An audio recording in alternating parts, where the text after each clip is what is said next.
models. So first I'll just introduce the idea of a GLM, right? So generalized linear models, or GLMs.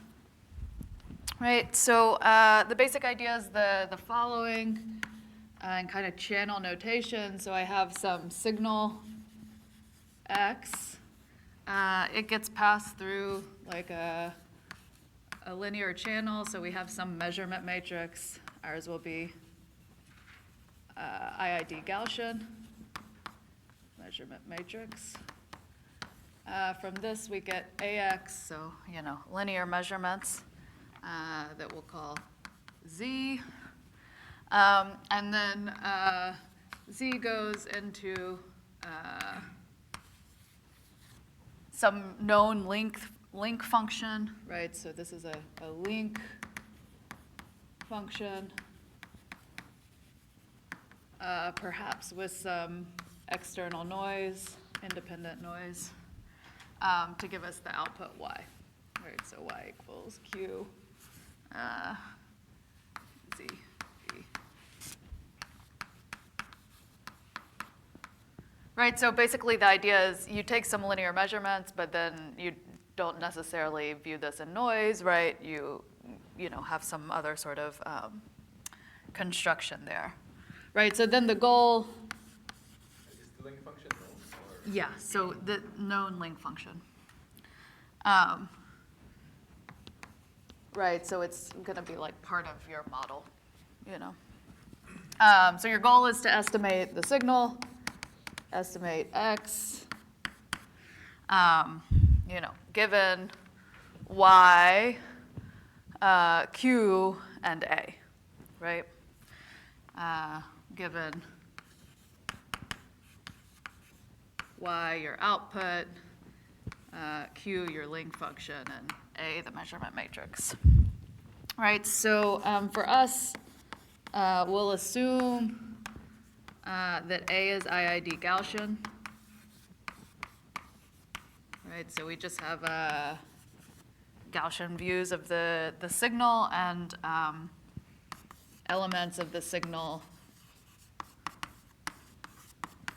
are IID according to some distribution PX, some prior PX that we choose, right? So, okay. Right, so basically you just think of, producing the output in kind of two steps, right? One takes linear measurements, and then, possibly with external noise, you view those linear measurements through some function. So I'll just write a few examples, right? So of course, like a linear model is an example, right? So this is just Y equals AX plus noise, which, we've talked about a lot, right? So in this case, the Q function is just X plus E, right? Sorry, Z plus E, right? So linear model's popular, right? Compressed sensing, signal processing, communications, and the like, right? We have phase retrieval.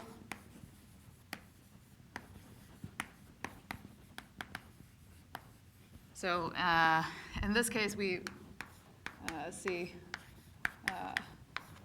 okay, so now we're thinking of kind of complex values. So you don't kind of get your sign here. You just get that value squared. So this is microscopes and X-ray and stuff use like phase retrieval as the model. There's a notion of 1-bit compressed sensing.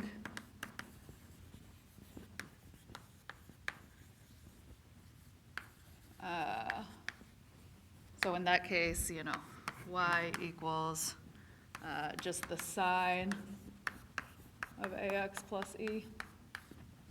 Right. And then there's, kind of like more common sort of statistics models. So things like logistic regression, Poisson regression, if you have, count data, right? So logistic, Poisson regression.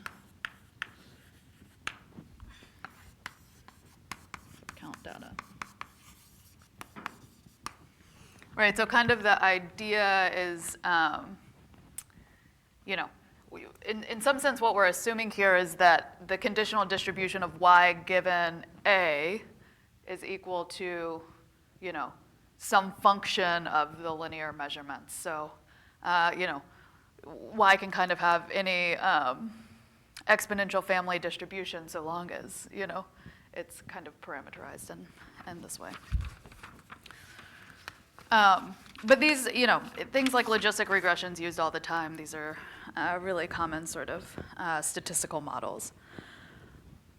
Okay, so what I wanted to do today was, okay, talk a little bit about a motivating example, which is the lasso, which, you know, we talked about a little bit before in the beginning when we were talking about, you know, if we're looking at this problem, this sort of model in high dimensions, we need to add some structure. One particular kind of structure is sparsity, which can be induced through like L1 regularization. So we'll look at Lasso as a motivating example and then talk about how we can use AMP to estimate signals in generalized linear models. And then I'll kind of show more generally like how the AMP algorithm for the GLMs can be used to actually optimize random cost functions of a certain type, is kind of what I want to say today. Okay, so to start, I just want to revisit the lasso, right? So again, I'm thinking about a linear model now. And the lasso is one kind of regularized procedure for estimating x from the linear model when we assume x is sparse, right? So this is like the references for Lasso are Chen Donahoe and Tib Shirani. Tib Shirani was like 96, and this is a little bit earlier, 94, I think. Okay, so then the idea is for the lasso, we're going to estimate a signal x from a linear model using the following optimization. So for some parameter lambda that's positive, the estimate given by the lasso is the following. So we look at the argmin over vectors in Rd of 1 over n y minus ax tilde squared plus lambda.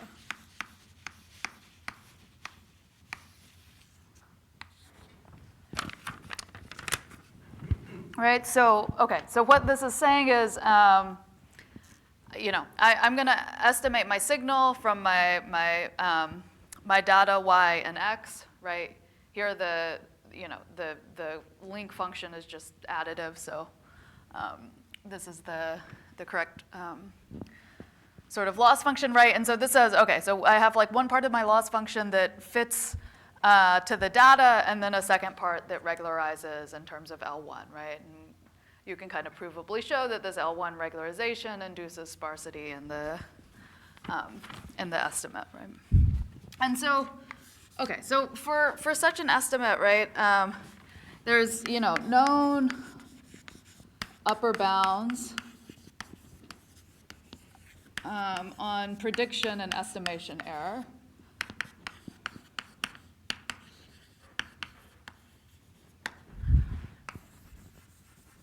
Right, so prediction error looks at like, you know, y minus ax hat, and estimation error looks at like x minus x hat, right, or some like x naught if we're, you know, we're thinking of our data is truly generated as this, right?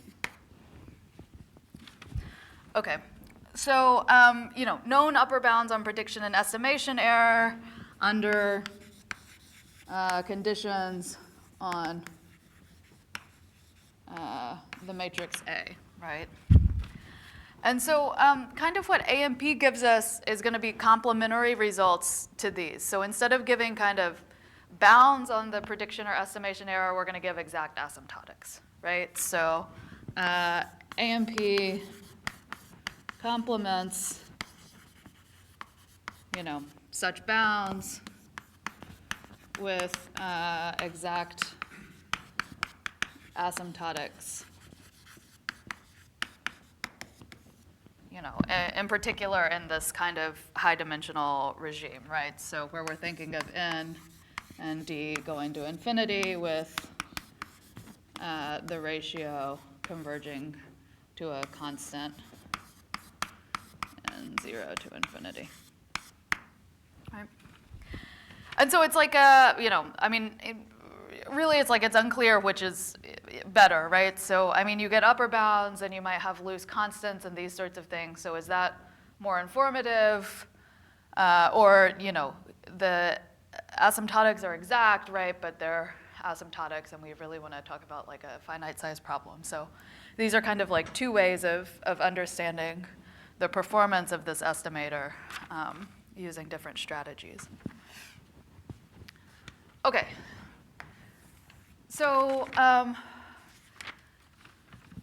all right, so I want to talk a little bit about how we actually would, in practice, find the estimator. So, okay, so if you're a statistician and you have your data and you want to find, x hat, what you're going to do basically is iterative soft thresholding. Iterative soft thresholding. Right, so this is basically just proximal gradient descent, right? So gradient descent optimizes some cost function.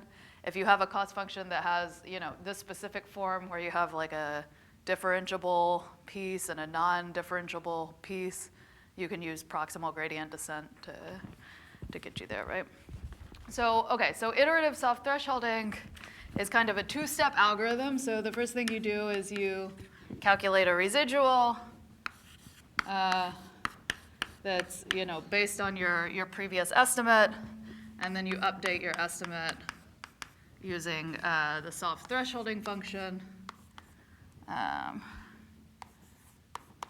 Where, this is, okay, so I'll write out what I mean by the soft thresholding function.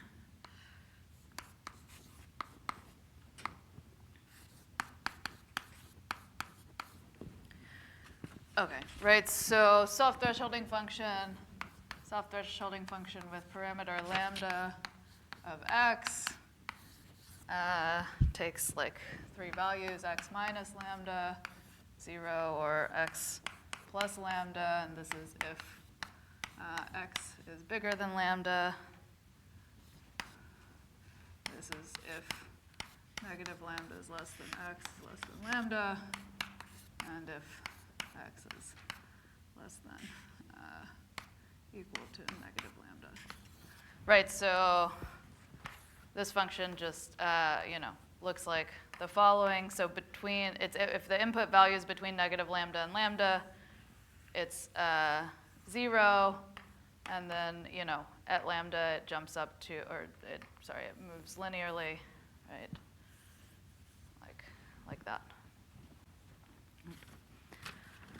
Okay.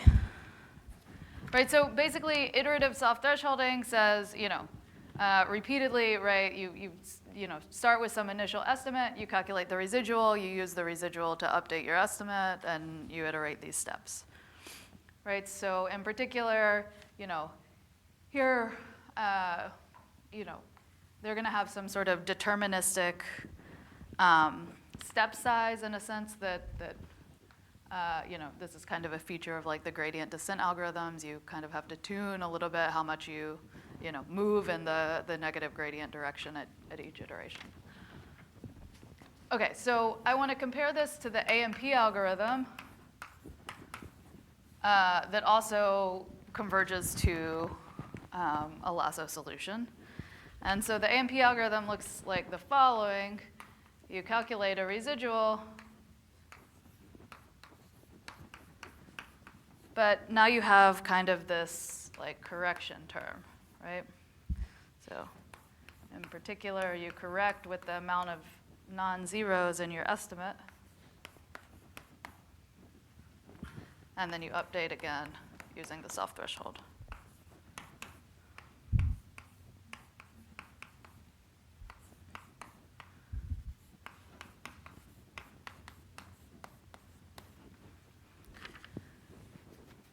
Right, so kind of the idea is, okay, the AMP algorithm looks similar to iterative self-thresholding, right? So the difference is, you know, we have kind of a correction term, right? And, you know, just like in the other AMP algorithms we were studying, the role of the correction term, right, is to keep like this nice sort of control over the statistical properties of the iterates, right? So this is what kind of gives us the fact that, you know, at each iteration, the empirical distribution of the elements of this guy is going to look Gaussian, right? And, you know, in some sense, it's kind of, here we're sort of checking, or we're changing the amount of regularization that goes into the soft thresholding in a slightly different way from the gradient descent, but otherwise it's more like, you know, more or less similar, right? The major difference is in this sort of correction term. And you can kind of like, you can run the algorithms, right? And, you know, if you stop at k equals 10 or something and plot the elements of these vectors, right? What you'll see is like, this is really looking like a Gaussian distribution, and this is definitely not a Gaussian distribution, right? So the correction term is sort of doing what we claimed, right? Okay, so I guess for the main part of today, I want to, okay, so I'm gonna say a little bit more about the lasso. So in particular, I'll talk about like what, you know, these sort of exact asymptotic statements we get are. But kind of what I wanna do today, you know, the main goal is to just kind of talk through like how you develop this algorithm for, you know, solving the lasso and related kind of cost functions. So,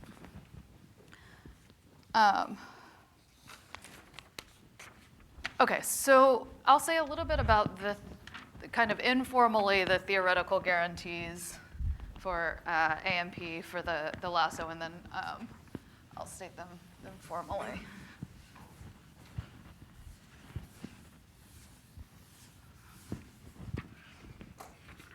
Okay.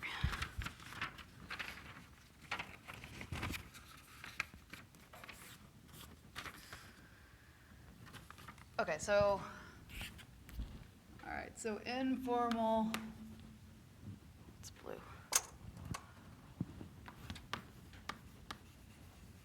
Informal theory.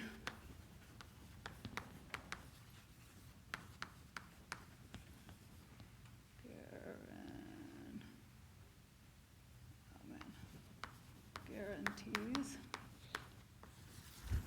And so these are due to Beati and Montanari, 2011. Okay, so basically the, you know, the flavor of the theoretical guarantees are the same as we've seen before, right? So for, you know, a large problem size. So when our dimensions are large, what do we have? We have that the entries of xk, our estimate at iteration k, have approximately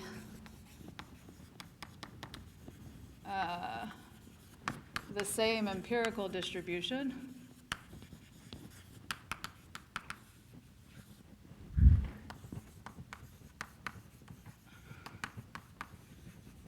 as what? As the following. So it's a self-thresholded version of the signal. So call that like x naught plus sigma k z, right? So Okay, so this is the truth, this is the signal, right? This tau and sigma are given by the state evolution, and then this is a vector of Gaussians. So this is like a normal 0 identity matrix. Dimension here is D. Right? Okay, right, so this says that, so I'm saying it a little bit differently, right, but kind of the real guarantee, right, is, exactly in the asymptotics, the empirical distribution of this guy is the same as this, and so when the problem size is large, it's a good approximation, right? And so this is nice. It says that basically what the algorithm has given us is, we've moved from kind of a view where we have linear measurements and noise of the signal to, just the signal itself and noise, right? And in particular, we know the exact variance of the noise and these sorts of things, right? So what are the assumptions on A and epsilon? Yeah, so here A is IID Gaussian. Epsilon, zero mean with finite variance.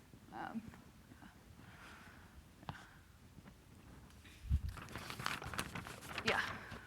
So you already made this choice of these functions as soft thresholding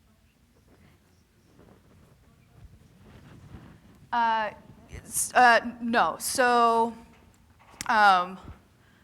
okay. So if you just care about minimizing, like x hat minus x naught square, like the mean squared error of your signal, then you should use that conditional distribution denoiser.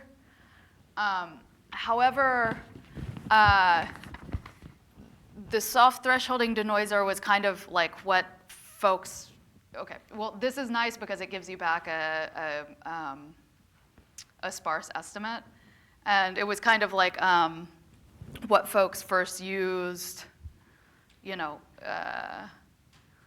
kind of just because this was, the soft thresholding function seems to work well for this problem and these sorts of things. So okay, I guess there's two sorts of things, right? So you could have two kind of agendas, right?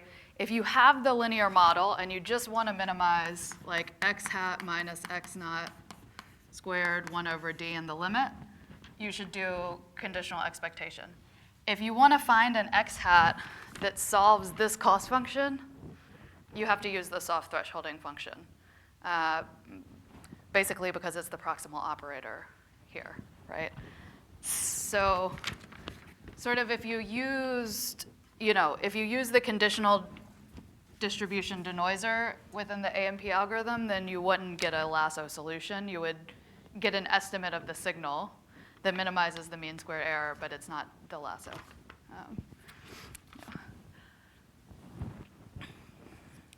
Yeah, so kind of like the end goal, right, is I'll say something about like when we have like loss functions that look like this, there's like a specific version of the AMP algorithm that we can guarantee its fixed point is a solution to the cost function.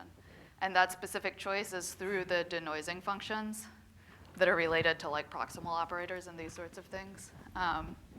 But if you want to solve that cost function, it's not necessarily the case that you're going to get the optimal estimate in other ways, I guess is the idea.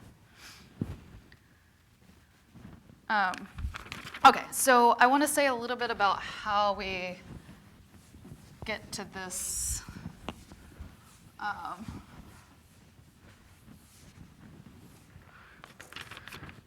Okay, so how do we get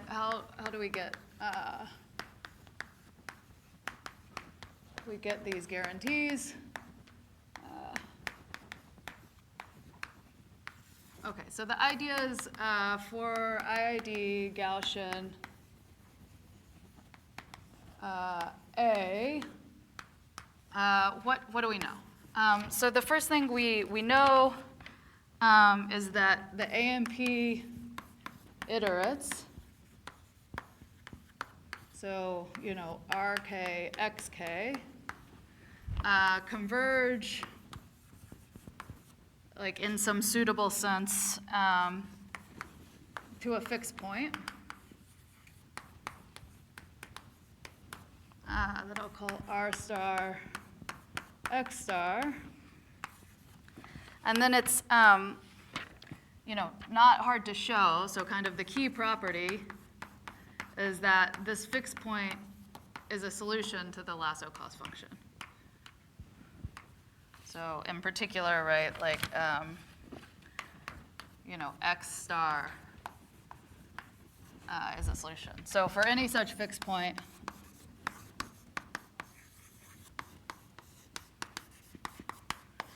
X star solves Lasso.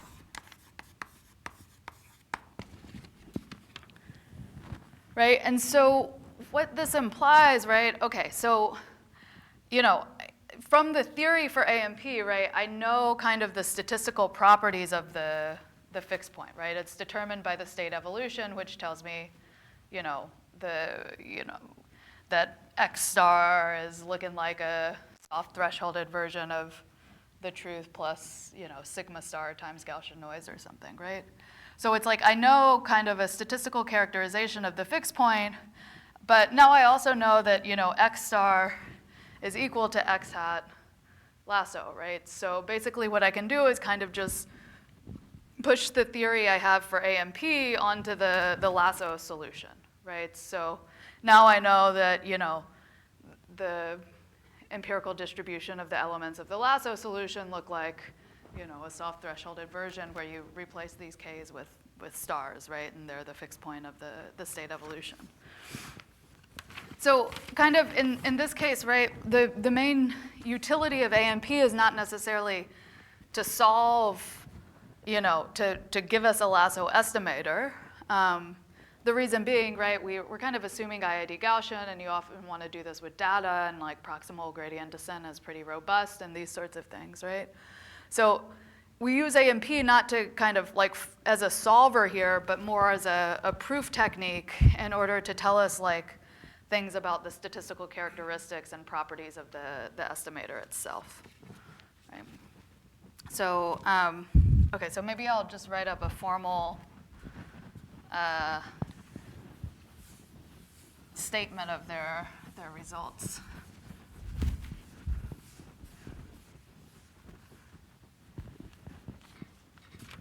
Okay, so here's the kind of formal theorem.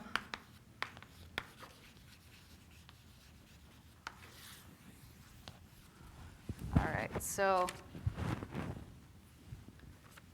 okay, so for lambda bigger than 0 and sigma star, tau star, the unique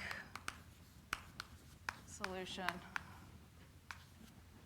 to the state evolution, right? So sigma star squared equals sigma squared plus 1 over delta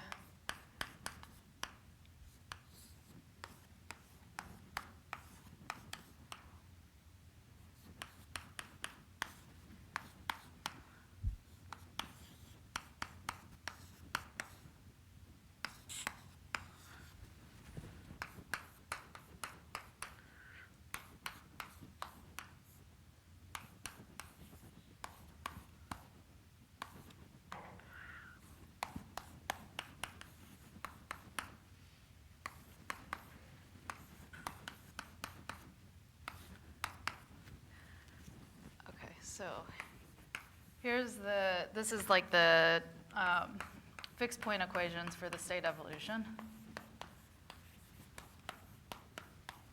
right?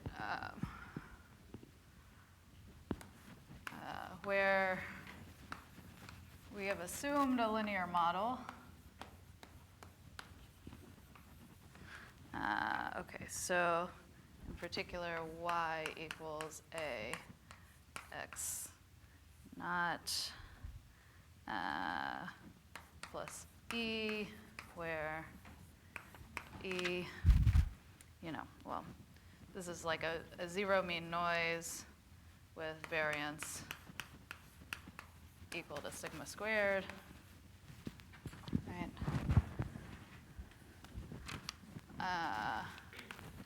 And I'm calling delta my ratio d over n.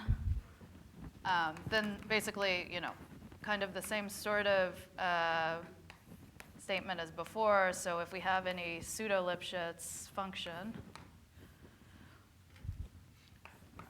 okay, C, then what do we get? 1 over d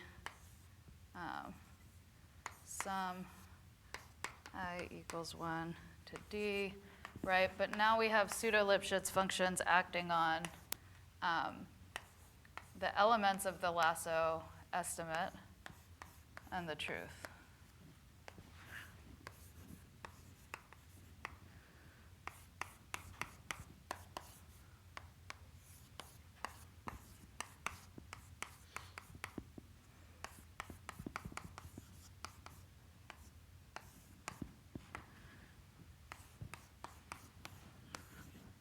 Right, so, okay, basically what this is saying is if I want to look at some loss function between my Lasso estimate and the true theta that generated the data, right, I know exactly its asymptotic value, where that value depends on things like, my state evolution, my prior on my signal, and the undersampling ratio, basically, or the kind of ideas, right? So we can look at some example cost functions, right? So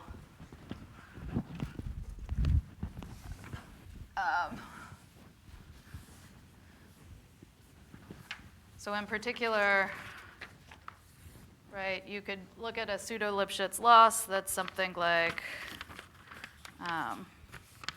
just the difference of the two squared, right? So, examples.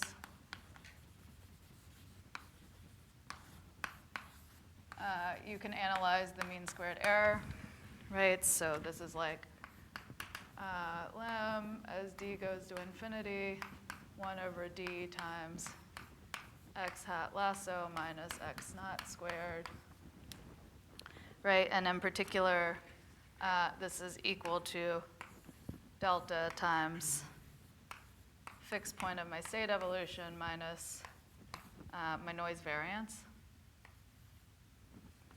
Right. You can look at things like the asymptotic sparsity. Right, so I could take a limit in d of 1 over d times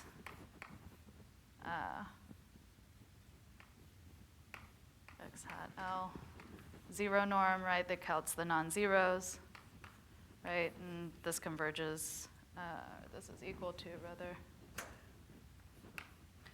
right, the probability that x plus sigma star z is bigger than tau star. Right, so, these are like two pseudo-Lipschitz losses that we can, easily see. There's, you can also kind of look at other things like the type 1 error, the type 2 error, right? So like, how many things that were non-zero here did we find or miss in our estimate, right? Which is kind of relevant in applications and these sorts of things. And there's other kinds of loss functions that you might be interested in, right? So I mean, this is kind of things like the asymptotic sparsity, right? This tells us a lot about how does the amount of regularization change our output, right? And otherwise, it's kind of hard to study those things formally, right? So you kind of, and something like this, right, you can kind of think about now if I vary lambda, how do these fixed point change? And so, what is this kind of asymptotic sparsity as a function of parameters like lambda, right? Okay. All right, so what I want to do now is I'm going to introduce kind of the general AMP algorithm that's used when we study, the generalized linear models, and then I'll talk about how we tailor it to kind of solve a cost function is the plan for the rest of the class. Right? So this was kind of to just give you an idea of like what we can do once we develop the AMP algorithms for these sorts of estimators.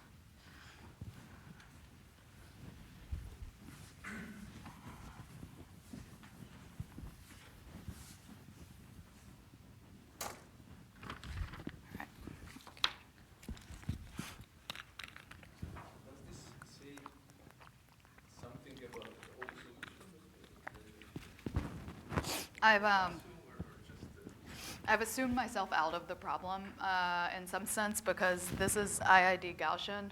This is going to be unique with probability 1, basically. So, yeah, in the case of the IID Gaussian, there's only one solution. Yeah.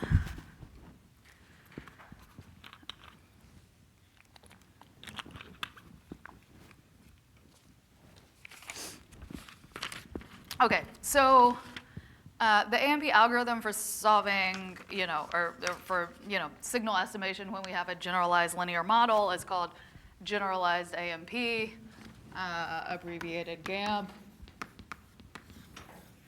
Right, and it basically looks like the kind of asymmetric distribution we looked at last class. So I'm going to initialize with something independent of my randomness, which is now IID Gaussian A, right? So for example, I could take U0 to be a constant times the 1's vector.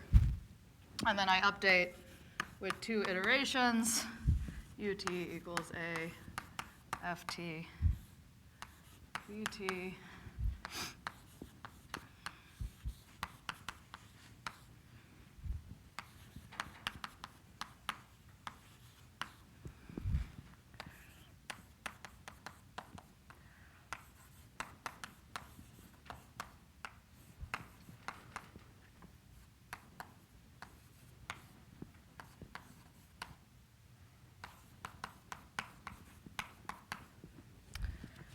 Okay, so, and this is in R N, this is in R D, right? And okay, basically FT and GT, right, are Lipschitz.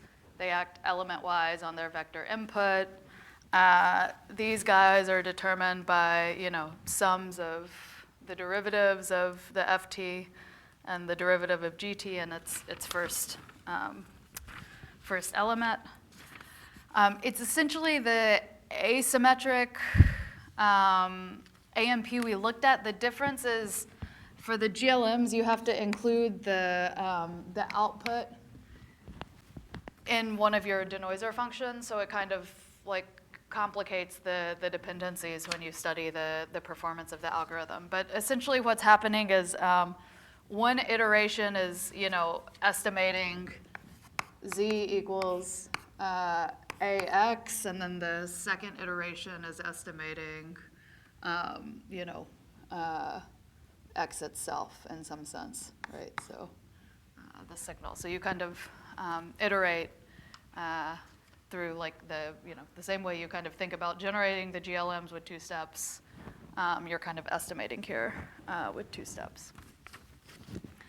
Okay, so then the state evolution basically says the following.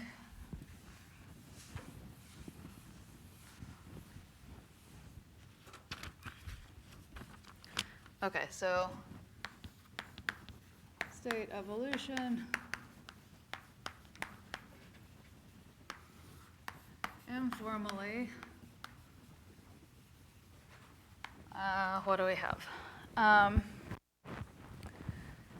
Informally, kind of the GAMP theory shows convergence of empirical distributions. So if we look at the empirical distribution of our U estimates, this converges in W2 to the distribution of the following random variable, G plus sigma U T W, P hat VT converges in W2 to U VT X.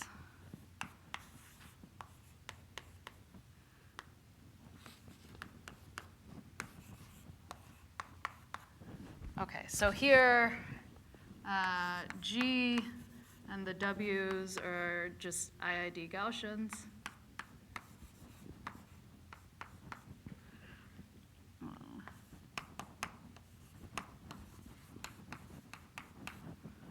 And X follows our distribution on the signal and is independent of the other Gaussian term there.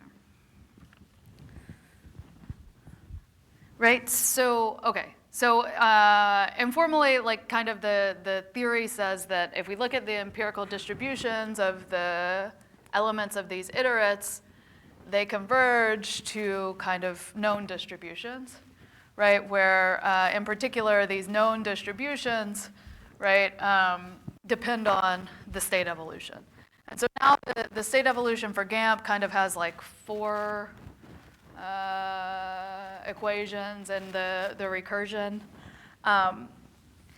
They're a little bit like complicated, so I'm not going to write them out, but I mean, it's the same flavor as before, right? These are deterministic things that you can calculate pretty easily, but they don't really tell us much, I think, in terms of understanding the algorithm. Right, and so maybe I won't do it, right? But basically, well, maybe I will say it. I'll go ahead and give the formal theorem statement.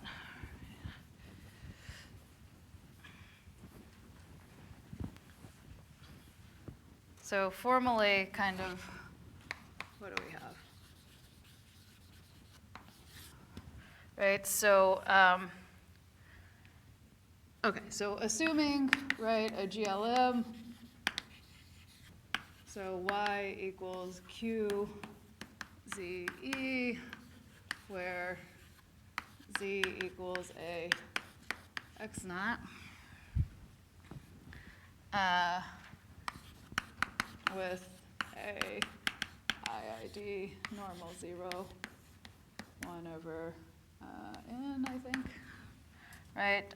Then for pseudo-Lipschitz functions, psi u from r cubed to r, and psi v from r squared to r. What do we get? Okay, well, if we look at pseudo-Lipschitz loss between the elements and the v estimates and the true signal, this converges almost surely to an expected value determined by, you know, these guys, right? Psi v.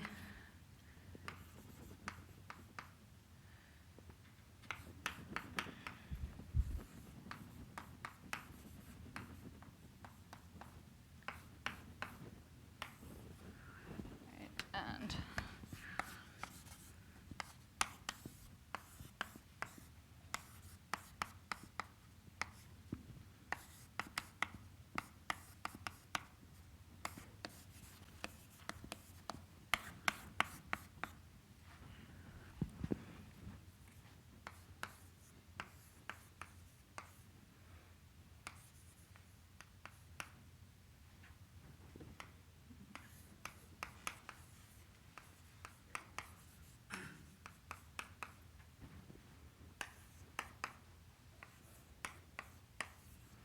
where here I'm just taking E is, you know, from my distribution on the noise, independent of everything else.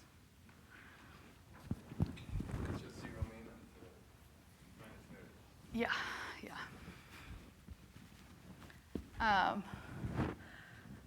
Yeah, so essentially, right, what I said before, we have VT that's estimating the signal, and the other step, UT, is trying to estimate these Z's, and we can kind of formalize the performance like wrapped in these kind of pseudo-Lipschitz loss functions, right? And,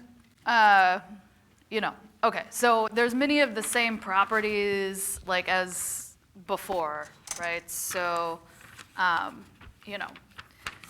you can make convergence statements about joint distributions over the iterations T.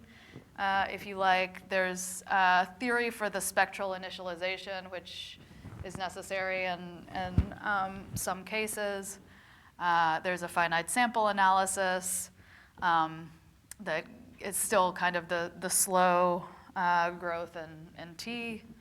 And you can choose the FT and the GT in the same way to like maximize signal to noise ratios, right? So again, we kind of like, you can use this state evolution to look at these signal to noise ratios and then figure out the functions that maximize them. They'll be conditional distribution estimators again. Or, right, you can select kind of FT and GT in a way that you solve, like you minimize a random cost function, right? Like the Lasso. So those are kind of the two choices. I'll mention, right, there's some other assumptions that I'm not like formally stating. You still need regularity kinds of conditions on FT and GT. You need a finite moment of the like empirical distribution of your initialization and these sorts of things. But it's kind of technically the same as the other AMP algorithm. Okay, so maybe I'm trying to think what I want to do. So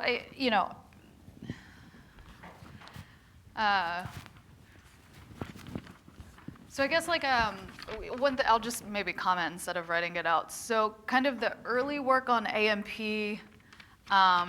again centered on like AMP for the linear model. In particular, they were kind of thinking about like compressed sensing, and so in that case, you can kind of simplify this function. In particular, the G function you need here is just one that calculates the difference between these two elements, and so then, that means that the C, which is the derivative of the G, is just kind of a constant, right? And so things simplify, and maybe I'll just write out the original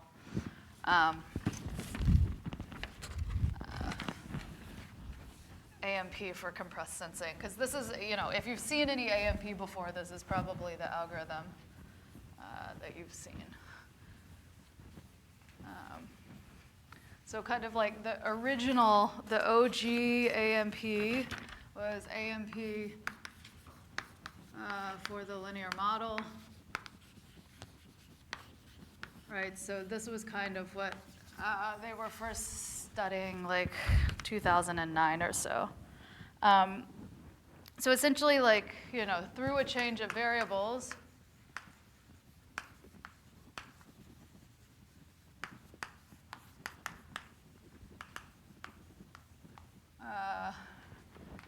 and taking,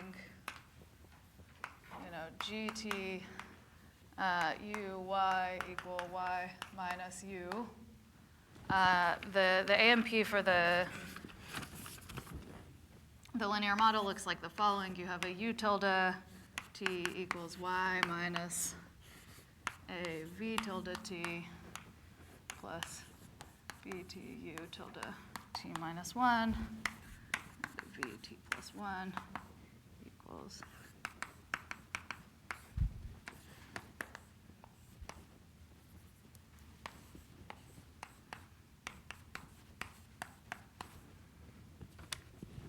right? And then the state evolution also simplifies to sort of sigma 1 squared equals sigma squared plus 1 over d.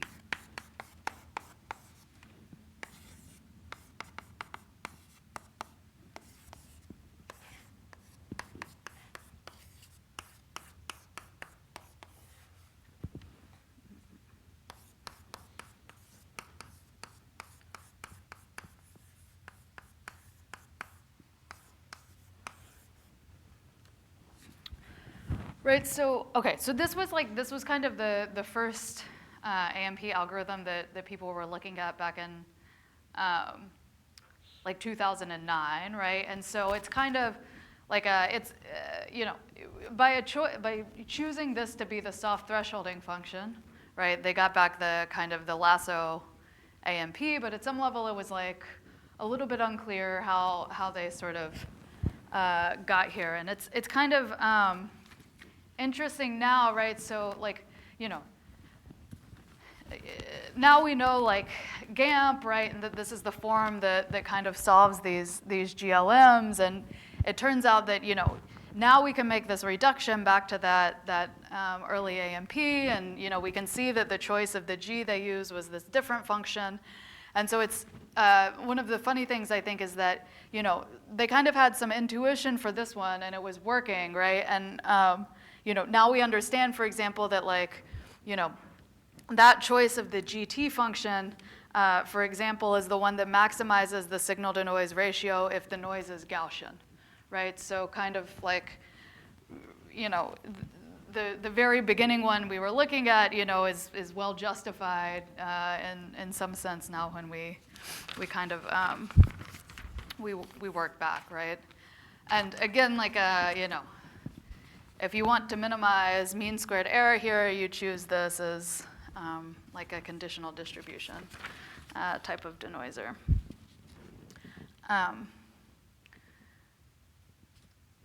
Okay, right, so in fact, like, you know, even like the first AMP theory was for this specific AMP algorithm. So that was like Beati Montanari in 2010 looked at like this specific algorithm with a, you know, different choices of denoiser and that sort of thing, and studied this one.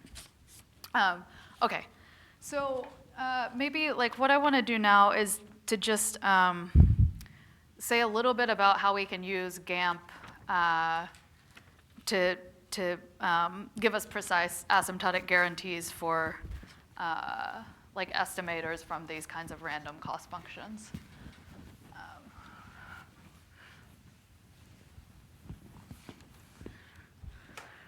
Okay.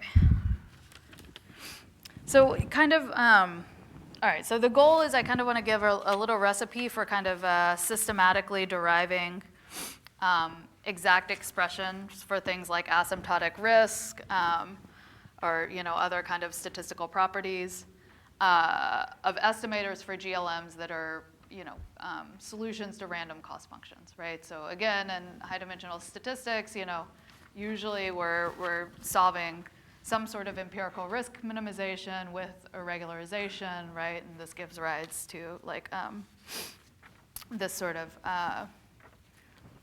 random cost. So, okay, so I'm going to consider optimization problems.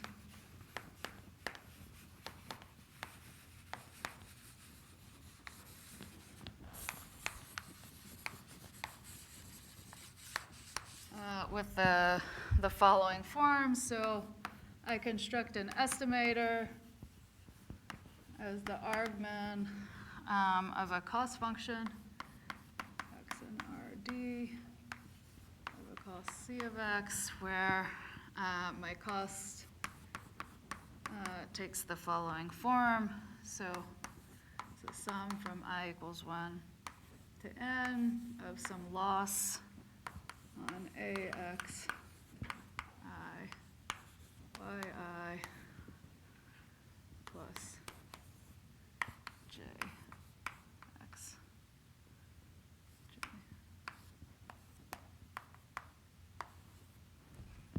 right? So basically the idea is this is like a data fit term, right? And this is some sort of regularization.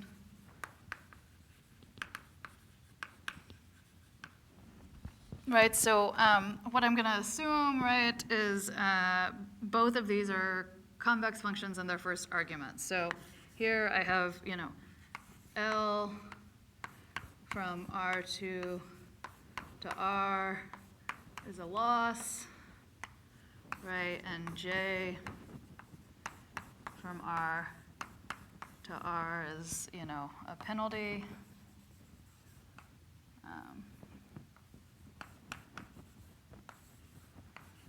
Both convex and first argument.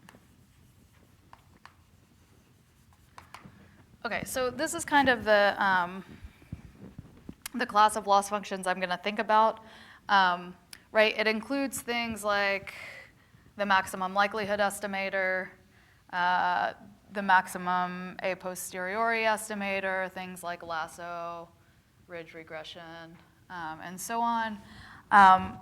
This, you can extend kind of what I'm going to say to like functions, or like penalties that are non-separable. So here, you know, I'm assuming through the fact that this is a function that, you know, acts on like a single element, right, that however I'm penalizing, right, the output corresponds only to the same element of the input, but it could be useful to have, you know, some sort of penalty here that is not separable in that sense, right? In which case, you would write just something like, you know, J of X, where this is a function from RD to R, right? So you can kind of extend this program in various ways, but this is kind of the class of estimators I'm going to think about. Okay. So, all right, so basically what I want to do now is just give like a few steps as to how you use GAMP to, you know, how you set up a GAMP algorithm such that its fixed points are the solution, right? So kind of the first step is that it's easy to write down a GAMP whose fixed point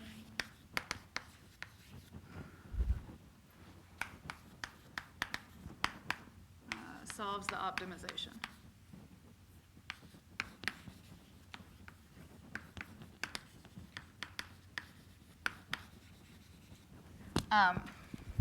I don't think I'll do it because I don't, you know, it's just kind of like technical and a little bit like plug and chug if you actually want to do it.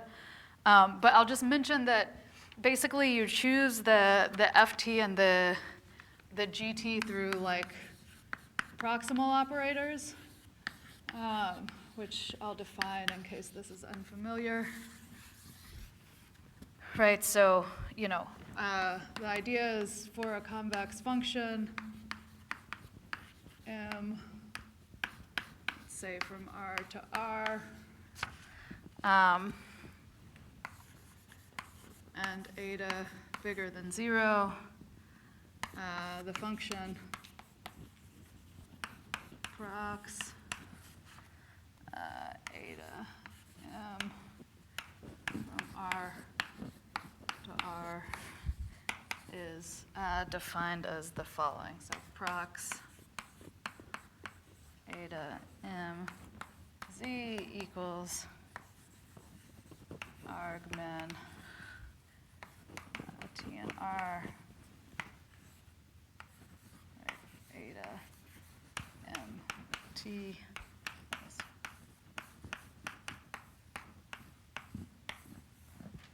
Right, so kind of the idea is the prox operator takes your convex function and then makes it nicer, right, by kind of adding something that's strongly convex there. So sort of the idea is that the way you tailor this algorithm to this cost is you choose the FTs based on like a proximal operator for the J's, and then you choose the GTs based on a proximal operator for these loss functions, right? And you know, and then this is well defined, right? So this is a strongly convex function, so the minimizer is unique, right? So you have functions that are, you know, unique, and it's also, you know, we know a lot of facts about proximal operators, so in particular, you know, we know it's one Lipschitz and non-decreasing, right? So it has, you know, kind of by design, the regularity conditions that we want to work within AMP. On interest data. Yeah, there's like specific, I mean, like there's no, I don't have a good intuition, right? Like so I can show you what the like FT, the prox operator that you choose. It's, you know, prox negative J over CT. So you kind of like, you think, you fix, you pretend the C is fixed, right? Times of negative X over, sorry, this should be negative V over CT. Right, so then this is, right,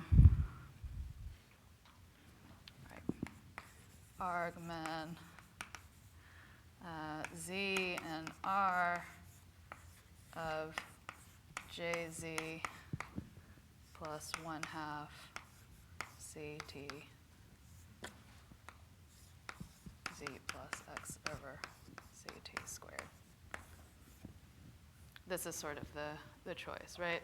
And all of this has been, like, you know, again, I don't have a good intuition for why exactly it's this, but it's like, you do this, you plug this in, you can very easily, like, find the fixed points, and then if you look at kind of the stationary points of this cost function, it's clear that, you know, your fixed point here is a stationary point. So, yeah, this is a little bit like, I think, like back engineered, right? Like, and so, you know, essentially what's happening is this is like closely related to like kind of a linearized like ADMM algorithm, right? So alternating directions, method of moments, which is, you know, one kind of optimization algorithm that they use for these types of costs, but it's not exactly that, right? But it's pretty close. So,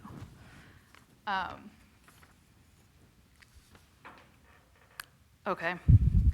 So, all right. So it's easy to kind of, you know, you've got to solve some things like this, but these are things you can, you know, almost always get in closed form. So it's straightforward, you know, to write down an algorithm whose fixed point, you know, is a solution to the optimization.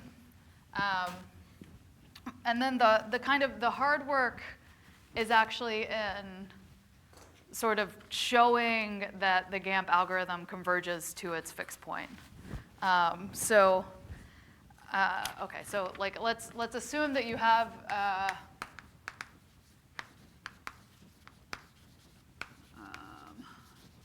the GAMP algorithm written down. Right, if you're interested, like in the tutorial, there's like a, you know, it's really explicit there how you get this, right?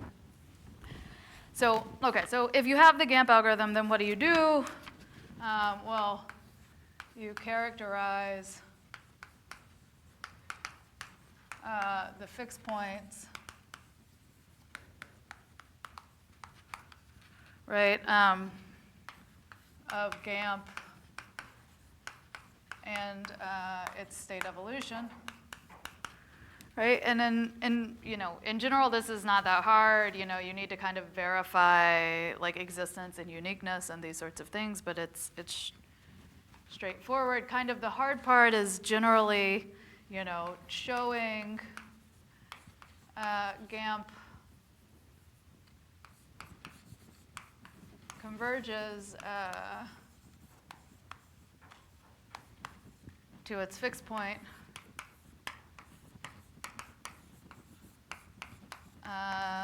In the sense that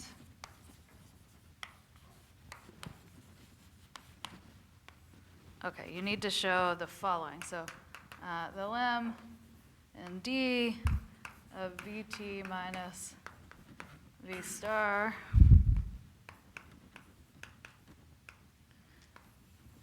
is equal to some sigma t with these sigma t's going to 0.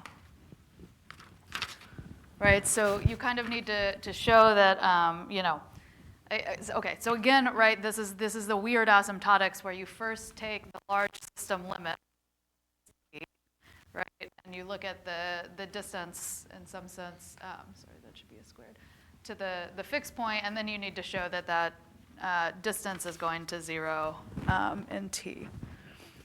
Right, and so this is difficult because generally these cost functions are not strongly convex, like even if you just kind of zoom in around the solution. So, like the issue, right, is kind of like you don't want like the valley, right, where you could have that, you need to prove, the high level idea, right, is that you need to prove that, the cost at Vt being close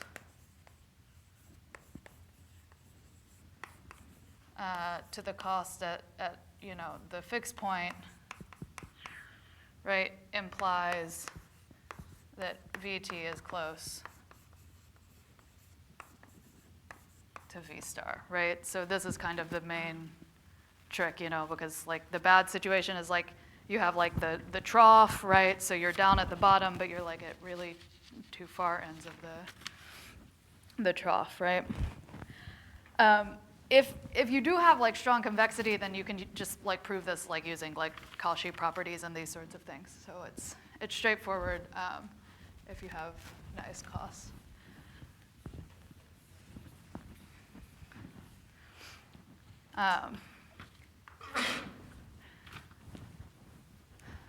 Yeah, and like, and so this kind of program is, has been used a number of times now. So this is what they did originally in the Lasso, Beati and Montanari in 2010 for the Lasso results I gave earlier, and the nasty part is kind of this step.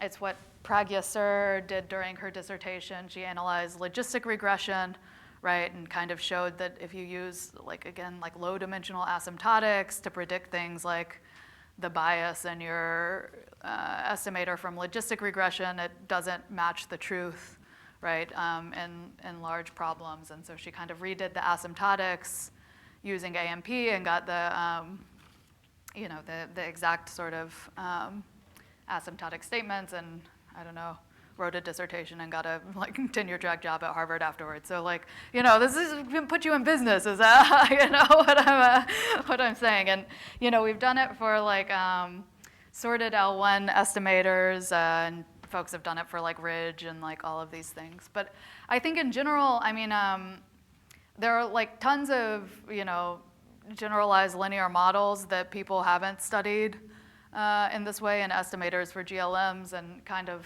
I think there's a lot to be done in high dimensional statistics generally.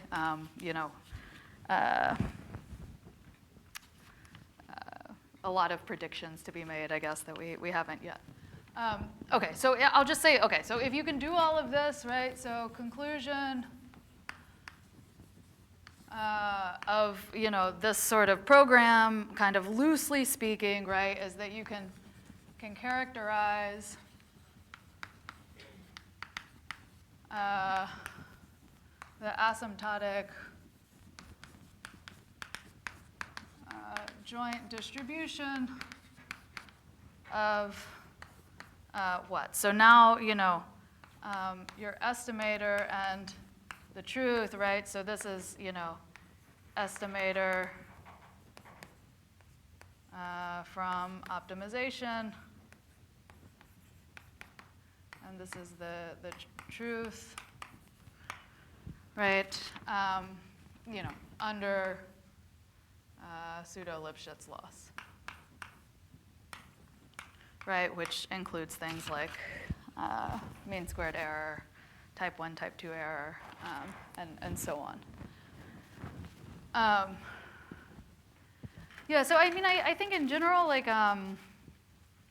okay, so this is more or less all I have to say. So if there's questions, like, I'll take questions, but I'll say maybe a few parting words. So I think in general, there's still some things to be, all right, there's still a lot of work to be done in kind of understanding the relationship between like what AMP is doing and these more kind of classic optimization techniques, right? So in some sense, the correction term is like looking like a momentum type of term from Nesterov and some of these dudes, but it's not clear what that relationship is. And it's approximately an ADMM algorithm, or looks like an ADMM algorithm, but I think that there's still kind of a lot of room where we could better understand that. I think applying, to other sort of estimators for GLMs, as I mentioned, is open. AMP's been studied in like low rank matrix estimation, but I think it could be applied to kind of like more interesting matrix estimation problems, like I don't know, like Keith's model, where you're looking at like the inner product between points and these sorts of things. There's space to work more on the finite sample analysis for sure, and kind of an active area right now is extending kind of, or weakening the assumptions on the measurement matrix, right? So everything I did, that measurement matrix was either IID Gaussian or GOE. In fact, the theory now, okay, so it was basically just that for a long time. So at some point, somebody could show IID sub-Gaussian, but that was it for like maybe like 10 years or so. And then now Zhou Fan from Yale is doing a lot of good work in this direction. So now he's kind of getting us closer towards where we could use AMP in real problems. So the assumptions are more on the level of the spectrum of the matrix and not like the elements itself. There's some folks at Harvard, Yue Liu and Subrabrata Sen, and Rishab Dudeja from Wisconsin, who they've done some work on measurement matrices that are like semi-random, so kind of these things like subsampled Fourier matrices that are used in a lot of the kind of engineering applications that I've talked about. So that's kind of an open and active area of work. Yeah. About that, so some assumption is necessary in this case. Yeah. What's the kind of high-level intuition? What do you need? Okay, I don't know that works super well because it gets into like free probability theory, which I have not committed to learning yet.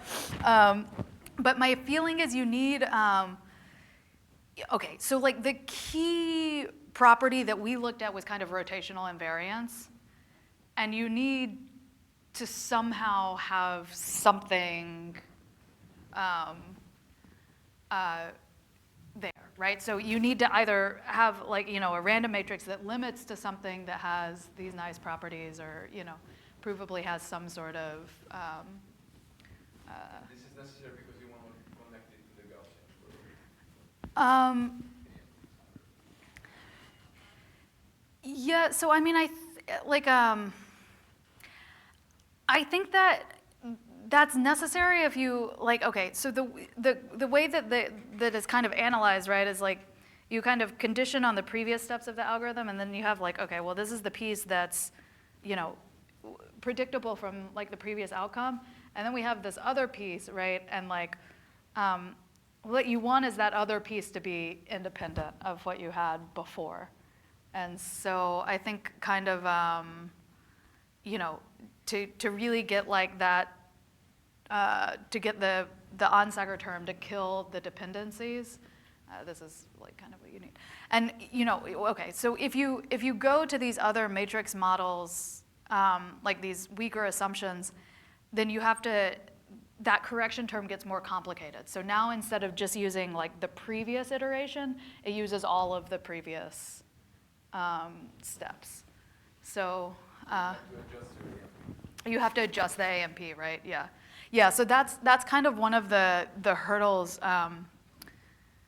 is that, yeah, it's like, sometimes when you extend, you have to kind of create a new algorithm. So there's, okay, so I've been like kind of, I've been claiming the whole time, right, that AMP tells us something about computational statistical gaps, right? And so, you know, in the problems we've looked at, AMP seems to be Bayes optimal, right? In the sense that in terms of like minimizing the mean square error, we don't know of another polynomial time algorithm that does better than AMP. So if AMP kind of fails, right, and doesn't hit the information theoretic limits, no known algorithm does.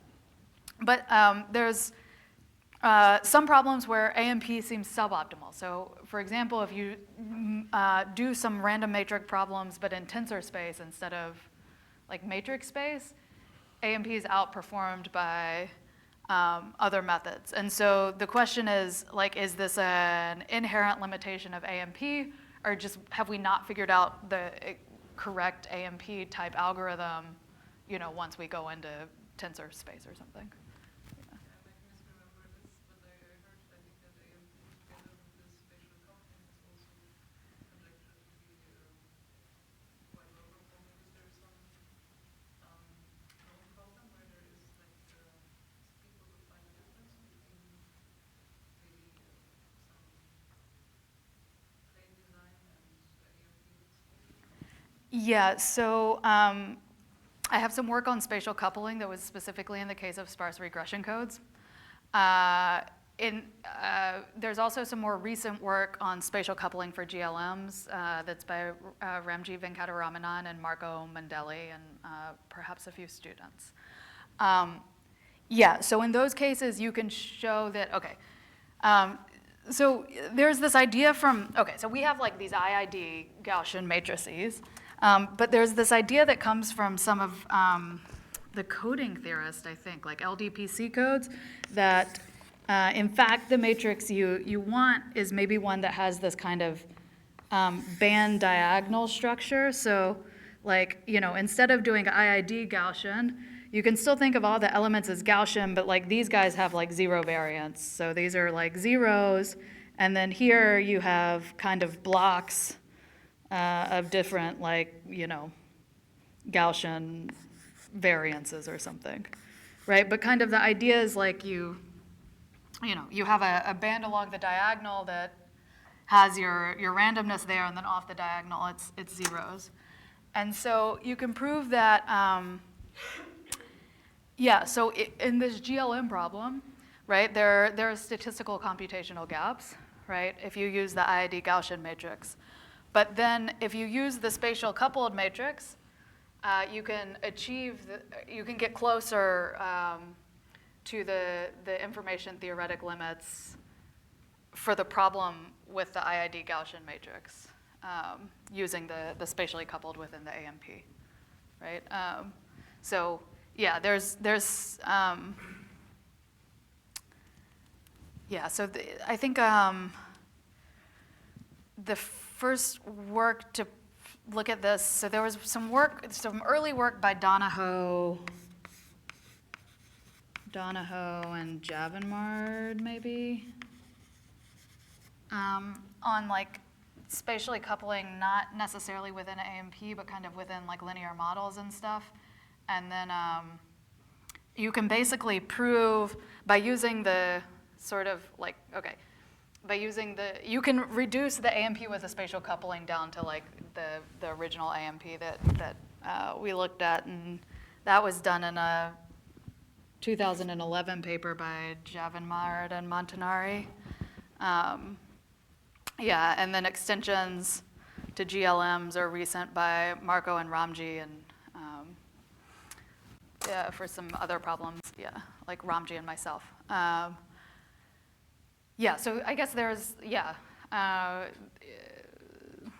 there's potential, yeah, to get over kind of these computational gaps in some ways. So.